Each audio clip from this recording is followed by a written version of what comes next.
Bonjour et bienvenue sur le cours numéro 2 sur la compensation avec et sans autovent. Merci pour tous vos messages envoyés sur le contenu du cours numéro 1. Sur l'ensemble des questions reçues, il y en a une qui revenait assez souvent. C'était celle qui concerne le fait d'avoir mobilisé de l'air dans les joues et d'essayer de l'envoyer et de l'évacuer à travers le nez. Et effectivement, beaucoup d'entre vous n'y arrivez pas. Je vais essayer de vous proposer, dès le début du cours numéro 2, quelques exercices et un éducatif qui permettra d'essayer d'y arriver. En tout cas, je vous encourage à refaire et refaire les exercices du cours numéro 1 et également celui-ci qu'on va faire ensemble. Alors, l'ensemble des exercices que je vais proposer aujourd'hui, on va les faire d'abord poumon plein. Ensuite, on va corser un petit peu le niveau et on va pouvoir les faire poumon vide et ainsi de suite. Le premier exercice, il est assez simple.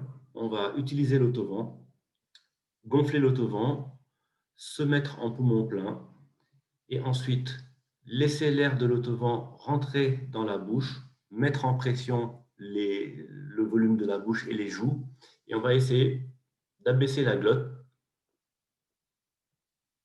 D'accord? Et de remplir également de l'air au niveau mou qu'on a juste au-dessus de la glotte. Et du coup, essayez de ressentir la pression de l'air qui appuie sur l'épiglotte et sur la gorge. La luette, elle est fermée, donc du coup, l'air ne s'évacue pas par le nez. Et comme en plus, on est poumon plein, ça rend la chose plus facile. On n'a pas tendance à avaler cet air-là ou à le faire rentrer dans les poumons. Et vous restez comme ça en statique pour essayer de jouer avec ce volume d'air et cette pression que vous avez dans la bouche. Quand vous êtes fatigué, vous expirez, vous recommencez cet exercice plusieurs fois. Ça donne ceci.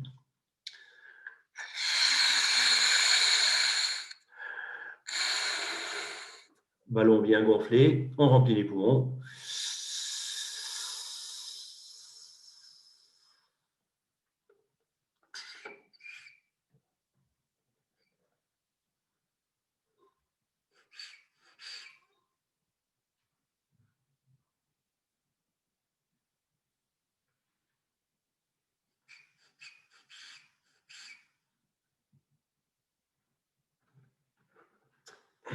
Vous avez vu, on détend bien la nuque, on abaisse la glotte et on laisse la pression d'air venir appuyer sur le sommet de la gorge, sur le haut de la gorge et sur les parties molles. Et quand vous appuyez dessus, vous sentez effectivement que vous jouez avec ce volume d'air, il retourne à l'intérieur du ballon. OK? Donc cet exercice-là, vous le répétez plusieurs fois, vous allez sentir cette surpression au niveau de la gorge. En fait, il sert à quoi cet exercice? Il va vous permettre de comprendre que en dehors des joues, on a des espaces vides qui se trouvent au-dessus de la trachée, au-dessus de la glotte. Et ces espaces vides-là, on peut également les remplir d'air. Et plus on va avoir un volume d'air important, plus on va pouvoir mobiliser cet air-là et s'en servir sur des compensations un peu plus profondes et un peu plus difficiles. Ça marchera beaucoup mieux pour ceux qui vont descendre très très profond, mais pour ceux qui coincent un peu plus haut, un peu moins profond, le fait de faire ça permet d'accompagner le mouthfeel et de rendre la compensation beaucoup plus facile. Donc maintenant, l'exercice qui est d'utiliser l'air du ballon, de le faire passer au travers de la bouche et de l'évacuer par le nez, on va faire exactement le même exercice que nous venons de faire tout de suite. Utiliser l'air du ballon, le mettre en pression dans les joues et dans la gorge. Une fois qu'on a bien stabilisé, l'air n'est pas évacué, toujours poumon plein, à ce moment-là, il faut essayer de faire comme si on voulait faire le son que. Et en faisant ça, vous sentez que en fait, votre luette, elle bouge. Et en fait, ce son-là permet de bouger la luette et permet de sortir l'air par le nez. Vous allez le faire une première fois de manière complètement continue et une deuxième fois en se bouchant les narines et en contrôlant le débit d'air qui sort. Donc l'exercice donne ceci, gonflage du ballon, poumon plein.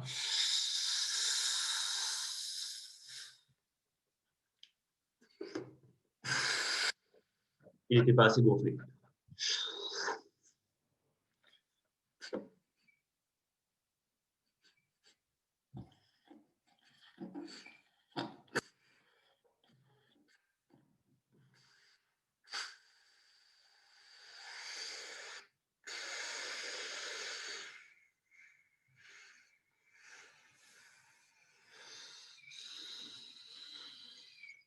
OK? Donc ça, l'air sort par les narines. Et là, on va pouvoir le contrôler encore mieux en se pinçant les parois. Ça donne ceci.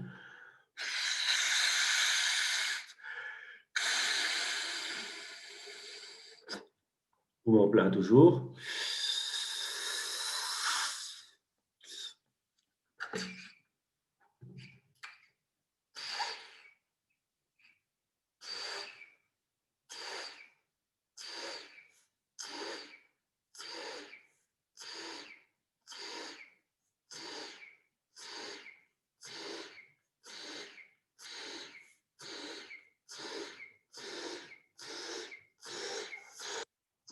Et voilà. Donc l'air sort bien par le nez. Ça permet effectivement de contrôler la luette. Donc, essayez plusieurs fois, c'est pas facile. Après, si ça ne marche pas et ça coince malgré ces petits exercices-là, c'est pas un frein en soi, parce que de toute manière, sous l'eau, vous allez avoir votre main qui va appuyer sur le nez, et le fait de mettre davantage de pression, ça forcera de toute manière la luette à s'ouvrir. Ou vous aurez le pince-nez. Donc, vous inquiétez pas si vous ne contrôlez pas très très bien la luette de manière volontaire, juste en y pensant. OK?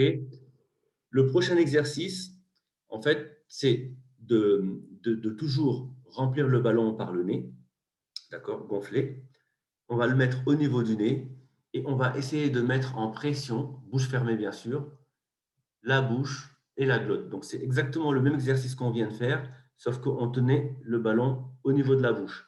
Là, on va le tenir au niveau du nez et on va essayer de ressentir également cette pression-là. Donc, toujours épiglotte fermée. Par contre, la luette, elle est ouverte et la bouche, elle est fermée. Poumon plein.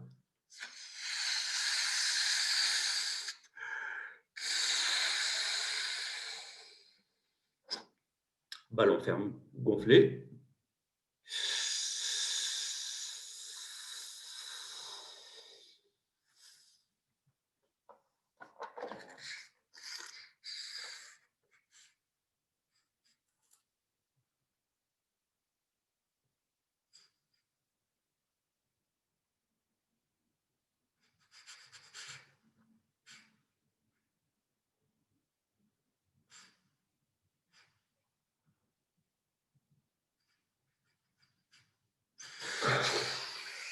Donc, comme vous pouvez voir, l'air du ballon passe par le nez, gonfle un peu mes joues. Des fois,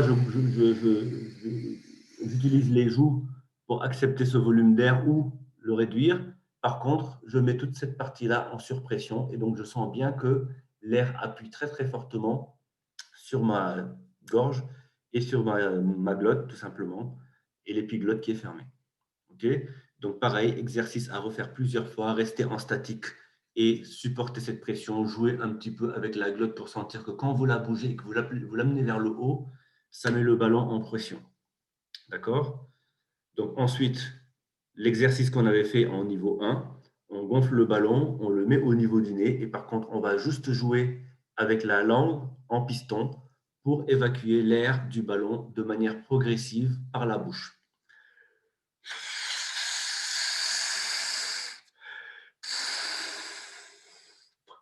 Poumon plein, toujours, on le fera poumon vide plus tard.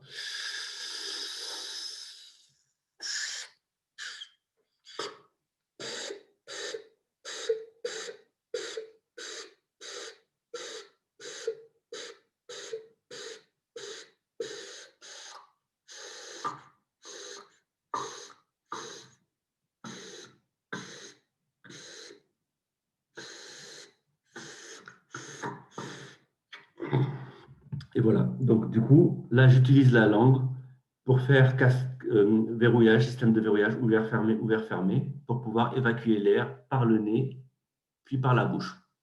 D'accord? Alors, on va faire un exercice un peu plus difficile, dans le sens qu'il va être découpé en 4 étapes. La première étape, on gonfle le ballon, on le met au niveau du nez, la bouche, elle est fermée, et je veux juste que vous vous amusiez à faire monter la pomme d'Adam, donc la glotte, au maximum de ce que vous pouvez, comme si vous vouliez faire une déglutition. Et normalement, vous devez sentir que ça pousse l'air dans le ballon. Mais comme le ballon il est gonflé, ça met une certaine forme de résistance. Et si vous le faites intensément, vous allez sentir que ça vous muscle quand même toute cette partie du coup qui sert à la BTV. Donc vous le faites une dizaine de fois.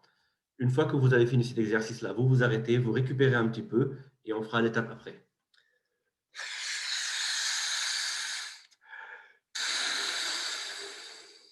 Ballon gonflé, poumon plein.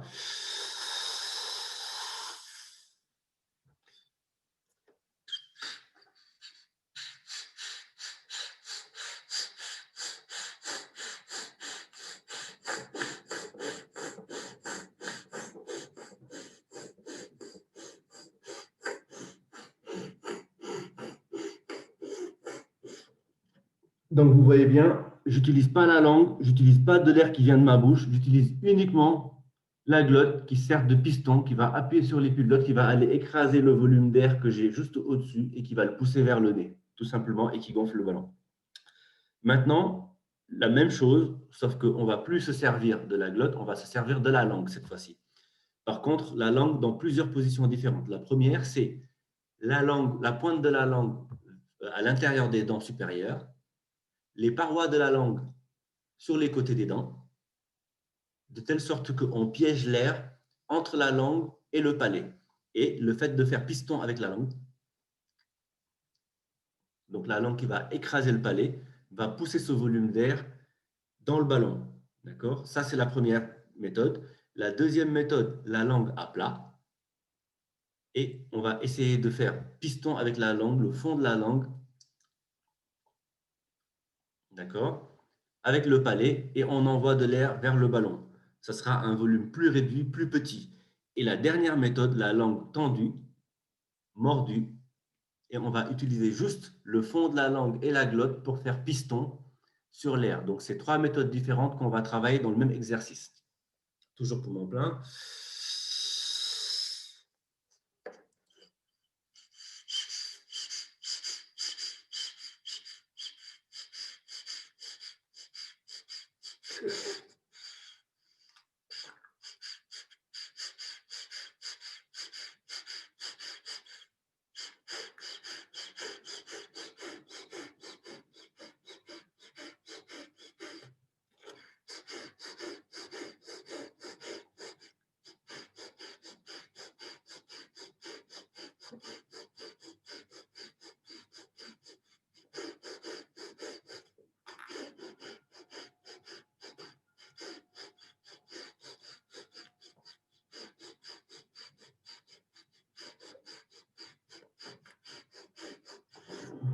Donc, vous avez vu, j'ai essayé d'ouvrir un tout petit peu plus la bouche quand la langue elle était posée, naturelle.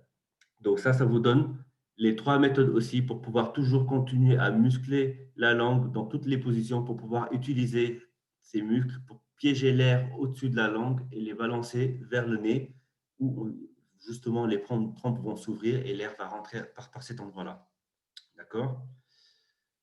Dernier exercice, c'est refaire tous ces exercices-là en poumon vide. Donc, du coup, pareil, on gonfle le ballon, on le maintient dans la bouche, poumon vide, par contre, on met en pression, etc., etc. Donc, je vous laisse essayer tout ça. On va le retravailler ensemble. Et si vous avez des questions, n'hésitez pas à revenir vers moi.